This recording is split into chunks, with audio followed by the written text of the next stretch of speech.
नमस्कार दोस्तों, स्वागत है आपका मेरे शेरावत पोल्ट्री फार्म में। दोस्तों आज मेरे फार्म का बच्चा जो है वो आज 30 दिन का हो चुका है। तो दोस्तों जो मेरा फार्म है ये सुगना कंपनी से चल रहा है। तो दोस्तों मेरा फार्म जो है वो सुगना कंपनी से चल रहा है और आज मैं आपको इस वीडियो के अंदर बताने वाला हूँ कि सुगना कंपनी से अपने फार्म को जोड़ने के लिए क्या क्या डॉक्यूमेंट चाहिए और क्या क्या प्रोसेस करनी पड़ती है, वो सब मैं आपको इस वीडियो के अंदर बताऊँगा। तो दोस्तों वीडियो पर बने रहें। यदि आपने मेरे चैनल को सब्सक्राइब नहीं किया तो मेरे चैनल को सब्सक्राइब करें ताकि हर नई वीडियो का अपडेट जो है वो आपको मिल सके। तो चलिए दोस्तों बिना टाइम गवाए वीडियो को शुरू करते हैं। दोस्तों सबसे पहले तो बात कर लेते हैं कि भाई हमें सुगना कंपनी से फार्म को क्यों जोड़ना चाहिए।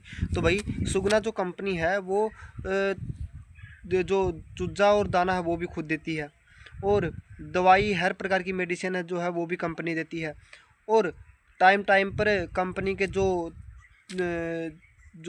एम्प्लॉय हैं वो भी अपने फार्म पर आकर टाइम टाइम पर बच्चों को देखते हैं कि उनकी ग्रोथ सही चल रही है कि या फिर नहीं चल रही है। कंपनी जो है वो उसकी जो जिस यानी जो मार्केट जो प्राइस है वो उस हिसाब से आपको पेमेंट देती है। साथ ही आपका पेमेंट जो है वो आपके खाते के अंदर टाइम पर आ जाता है। और जो आपका जो फार्म में जो बच्चों का प्लेसमेंट और दाने का प्लेसमेंट जो है वो काम भी सुगना कंपनी के द्वारा सही तरीके से किया जाता है। यानी दोस्तों कहने का मतलब है कि कंपनी द्वारा फार्मर को पूरा सपोर्ट मिलता है। तो दोस्तों ये थी बात कंपनी से फार्म को जोड़ने की। अब बात कर लेते हैं कि कंपनी से फार्म को जोड़ने के लिए क्या क्या डॉक्यूमेंट्स चाहिए। तो ये देखिए दोस्तों, ये जो सारे डॉक्यूमेंट्स आपको इस वीडियो में दिख रहे हैं ये सभी डॉक्यूमेंट्स जो हैं ये अपने को जब कंपनी से फार्म को जोड़ते हैं तो उस टाइम पर अपने को ये सारे डॉक्यूमेंट जो हैं वो कंपनी के अंदर जमा करवाने पड़ते हैं, अपने कंपनी के निकटवर्ती ऑफिस के अंदर या ब्रांच के अंदर। तो दोस्तों जब फार्म को कंपनी से जोड़ा जाता है तो उसके लिए मैं डॉक्यूमेंट्स आपको बता रहा हूँ। दोस्तों जितने भी मैं डॉक्यूमेंट्स बता रहा हूँ वो फार्मर के हैं, यानी कि जिस नाम से आपको फार्म चलाना है उसी नाम से डॉक्यूमेंट्स आपको बनवाने हैं। तो दोस्तों सबसे पहले बात कर लेते हैं आधार कार्ड की। यानी सबसे पहले आपको चाहिए आधार कार्ड, यानी जिस व्यक्ति के नाम से आपको फार्म चलाना है उस व्यक्ति का आपको आधार कार्ड चाहिए। दूसरा है पैन कार्ड, यानी कि जिस खाते यानी कि कंपनी के अंदर खाता जुड़ता है और जिस खाते के अंदर आपको पेमेंट लेना है तो उस व्यक्ति का जो यानी कि जो कंपनी के अंदर अपने कागजात जिस व्यक्ति को लगा रहे हो उसके उसका पैन कार्ड जो है वो खाते के वेरिफिकेशन के लिए बहुत ज़रूरी होता है। यानी कि खाते के अंदर जब पेमेंट आता है तो उसके लिए पैन कार्ड ज़रूरी है। आप सभी को पता है कि जब आप बैंक में भी खाता खुलाते हो तो उसके लिए पैन कार्ड जो है वो सबसे पहले लगता है। तो इसी प्रकार से ये रूल है कि आप कंपनी के अंदर डॉक्यूमेंट जमा करवाते हो तो उसके साथ पैन कार्ड की भी कॉपी लगेगी। फिर है बैंक की पासबुक, यानी जिस खाते के अंदर आप पेमेंट लेना चाहते हो यानी किस खाते के अंदर आपका पेमेंट जाएगा उस खाते की बैंक की पासबुक की कॉपी लगेगी।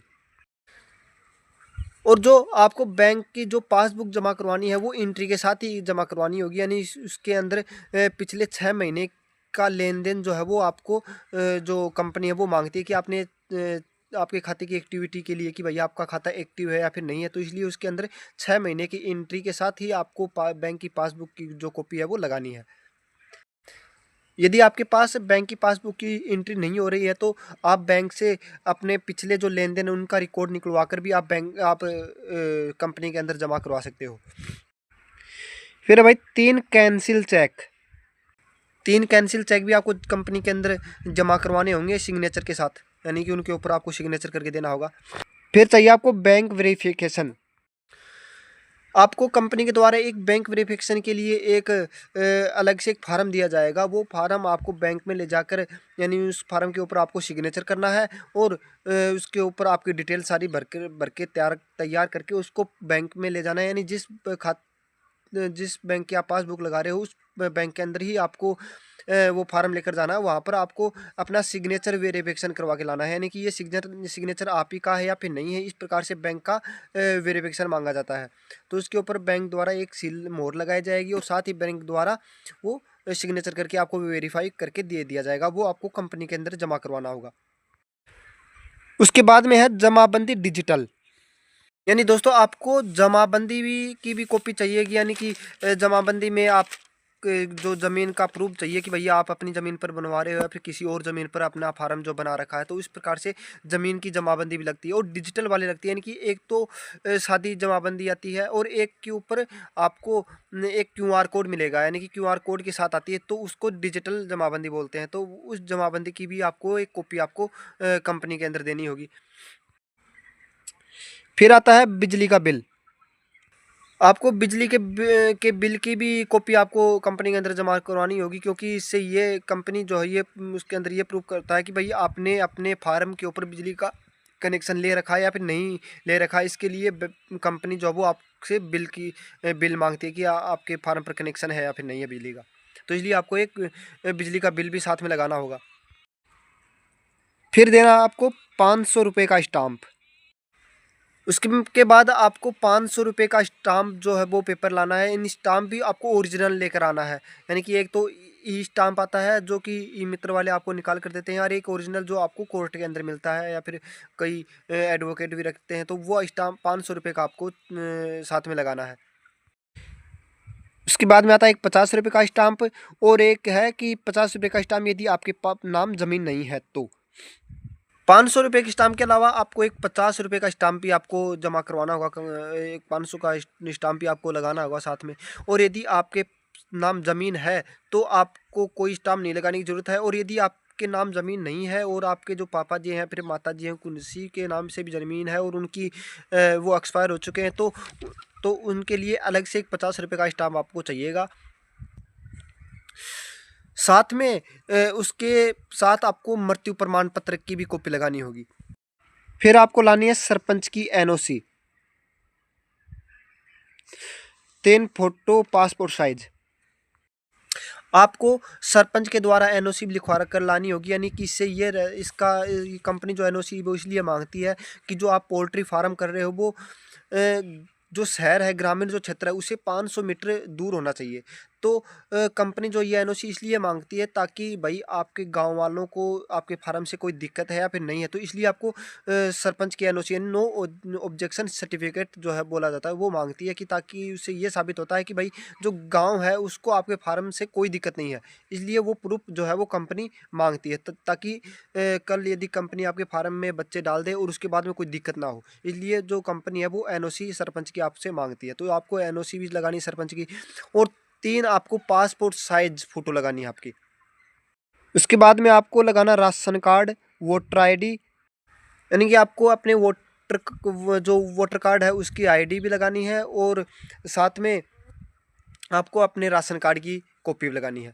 तो ये डॉक्यूमेंट्स हो गए फार्मर के, यानी कि जिस नाम से आपको फार्म चलाना है उसके सारे जो डॉक्यूमेंट्स है ये क्लियर हो गए, यानी ये डॉक्यूमेंट्स की कॉपी आपको कंपनी के अंदर जमा करवानी होगी। उसके बाद में चाहिए गारंटर, यानी कि कंपनी जो है वो आपको बच्चा देने से पहले, आपको के फार्म को जोड़ने से पहले गारंटर भी मांगती है, क्योंकि आप जैसे कि अपन गाड़ी लेकर आते हैं तो उसके लिए भी एक गारंटर लगता है, उसी प्रकार से कंपनी भी बच्चे देने से पहले आपसे एक गारंटर मांगती है। तो चलिए मैं आपको गारंटर के डॉक्यूमेंट्स भी बताता हूँ। गारंटर के आपको एक तो आधार कार्ड चाहिए, एक पैन कार्ड, 2 फोटो और 2 कैंसिल चेक चाहिए।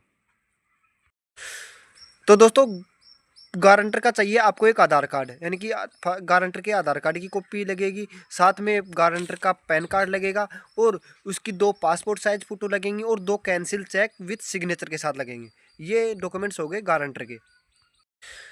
तो दोस्तों ये हो गई अपने डॉक्यूमेंट्स की प्रोसेस, यानी कि ये डॉक्यूमेंट्स अपन तैयार कर लेते हैं तो अपने कंपनी के अंदर जोड़ने के लिए फार्म के सारे डॉक्यूमेंट्स तैयार हो गए हैं। अब बात करते हैं कि कंपनी से फार्म को जोड़ने के लिए क्या क्या और प्रोसेस होंगी। फार्म को कंपनी से जोड़ने के लिए आपको किससे मिलना होगा, कैसे बात करनी होगी, वो भी हम आप इस वीडियो के अंदर बात कर लेते हैं। यानी कि सब डॉक्यूमेंट्स आपको तैयार करने हैं। उसके बाद में आपको कंपनी के अंदर मैनेजर या फिर जो फील्ड सुपरवाइजर है उससे आपको मिलना होगा। वो आपके फार्म को आकर के विजिट करेगा, आपके फार्म के अंदर कि भाई आपने फार्म के अंदर पूरे फीडर लगा रखे हैं, फिर क्या क्या पानी की सुविधा दे रखी है, और लाइट की क्या सुविधा है, कितनी आपके फार्म के अंदर लाइटिंग लगी हुई है, और फार्म की छत कैसी है, और फार्म के अंदर टेम्परेचर मेंटेन के लिए आपने क्या कर रखा है, एसी फार्म है फिर नॉन एसी फार्म। इस प्रकार से आपके फार्म को फील्ड सुपरवाइजर या फिर मैनेजर जो है वो विजिट करने आते हैं।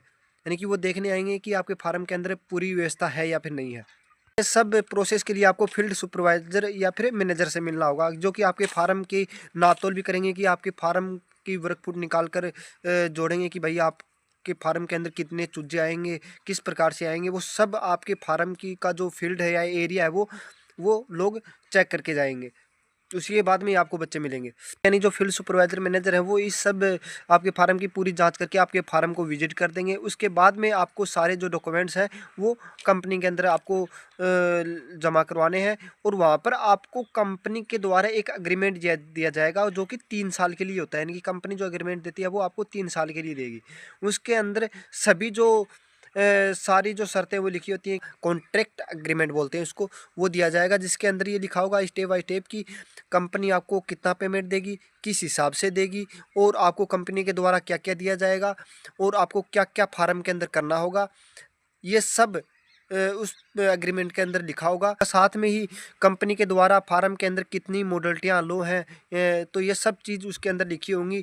ये सब इन सब के इस एग्रीमेंट के ऊपर सिग्नेचर होने के बाद ही आपके सारे जो डॉक्यूमेंट्स हैं वो कंपनी के अंदर जमा होंगे।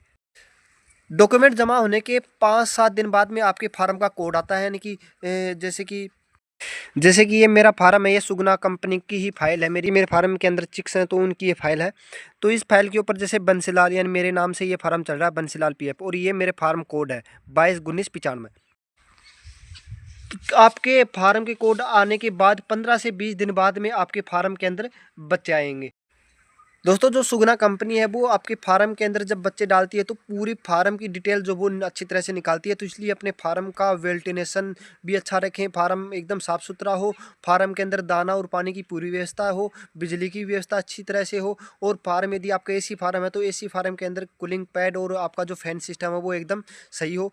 तो ये सब आपको अपने फार्म का मेंटेन रखना, तभी आपको कंपनी जो है वो बच्चा देगी, अन्यथा आपको फार्म के अंदर आपको बच्चा नहीं देगी। और यदि आप बच्चों को सही तरीके से उनकी देखभाल नहीं करोगे तो भी कंपनी जो है वो आपको बच्चे नहीं देगी। तो इसलिए इस बात का खास ध्यान रखें कि आपका जो फार्म उसका जो मैनेजमेंट है वो सही हो, और आप भी बच्चों को सही पालें, तभी कंपनी जो है वो आपको बच्चे देगी, तभी आपको इनकम होगी। 15 से 20 दिन बाद में आपके फार्म के अंदर चिक्स आ जाएंगे। उसके बाद में चिक्स आने पर आपको अपने फार्म के अंदर सही टेम्परेचर रखना होगा।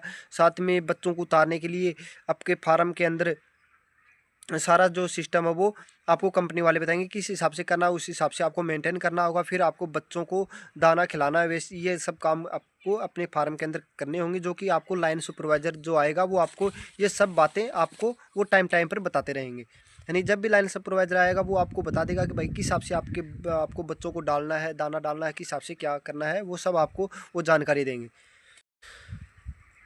तो दोस्तों ये थी सुगना कंपनी से फार्म को जोड़ने की पूरी प्रोसेस, पूरी डॉक्यूमेंट्स की जानकारी, किस क्या क्या आपको डॉक्यूमेंट्स जमा करवाने होंगे।